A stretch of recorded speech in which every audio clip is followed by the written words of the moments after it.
सोचिए जरा, क्या तारीख सिर्फ गुजरे हुए कल की बात है?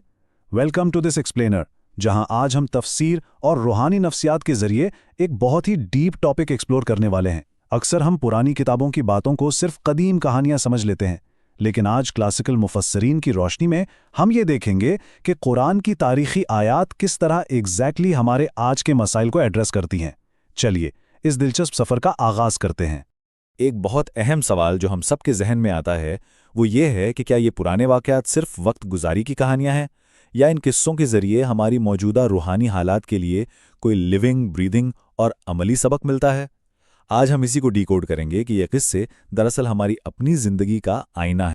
इस सवाल का मुस्तनद जवाब तलाश करने के लिए हम अपने डिस्कशन की बेस रखेंगे तफसीर इब्ने अब्बास पर। ये एक ऐसी फाउंडेशनल टेक्स्ट है जो सदियों से स्कॉलरशिप में रूहानी रहनुमाई फराहम कर रही है।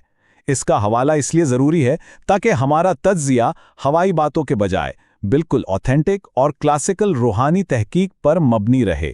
तो शुरू करते हैं इस पहले हिस्से से। क्या ये सिर्फ कहानी है या जिंदगी का सबक? आगे बढ़ते हैं हज़रत मूसा की ज़िंदगी और आजमाइश के दरस की तरफ। तफसीर में सूरह इब्राहीम के हवाले से एक बड़ा इंटरेस्टिंग पॉइंट आता है। हज़रत मूसा ने अपनी कौम को याद दिलाया कि किस तरह उन्हें फ़िरौन के शदीद अजाब से निजात मिली थी।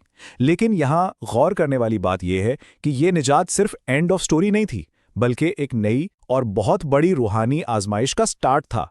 आज़ादी के बाद असल स्पिरिचुअल टेस्ट शुरू होता है। ये टेक्स्ट इंसानी रवैये का एक बहुत सिंपल डिवाइन लॉ बयान करता है।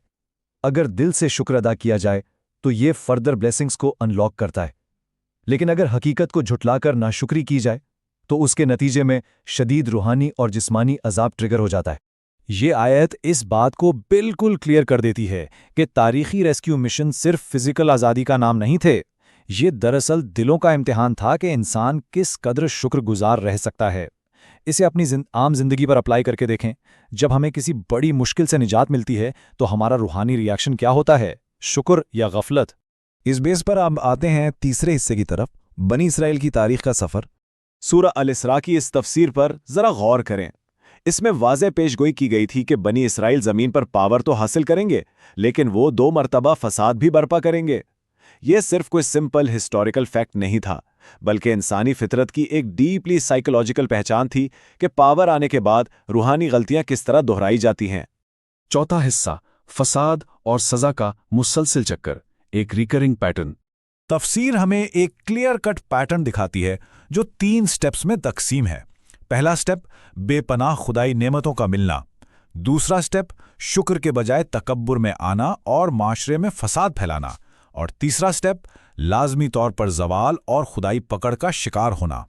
कौमों ने हिस्टोरिकली अपनी ब्लेसिंग्स का गलत इस्तेमाल किया और यही पैटर्न उनकी बर्बादी का सबब बना।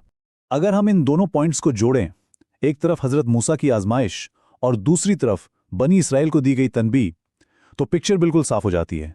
आजिज़ी और एरोगेंस के दरमियान जो स्ट्रगल है वो एक सेट थियोलॉजिकल मोटिव है।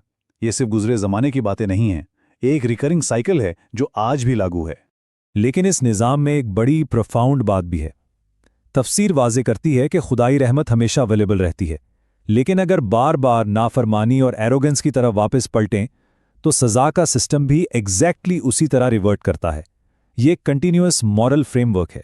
तो आखिर में 5वां हिस्सा, क्या तारीख दोहरा रही है? अब अपना आईना आज पर रखकर देखते हैं।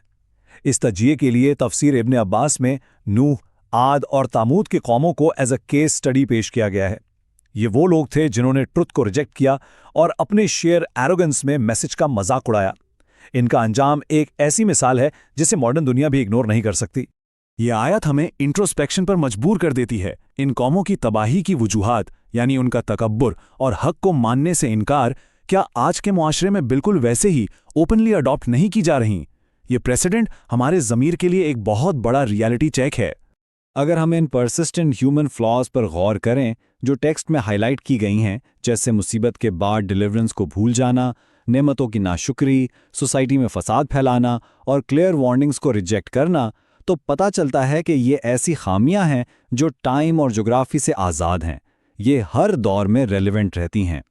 तो इस एक्सप्लेनर के इख्तिताम पर तफसीर जो थॉट प्रोसेस हमारे लिए छोड़ती है वो बहुत डीप है।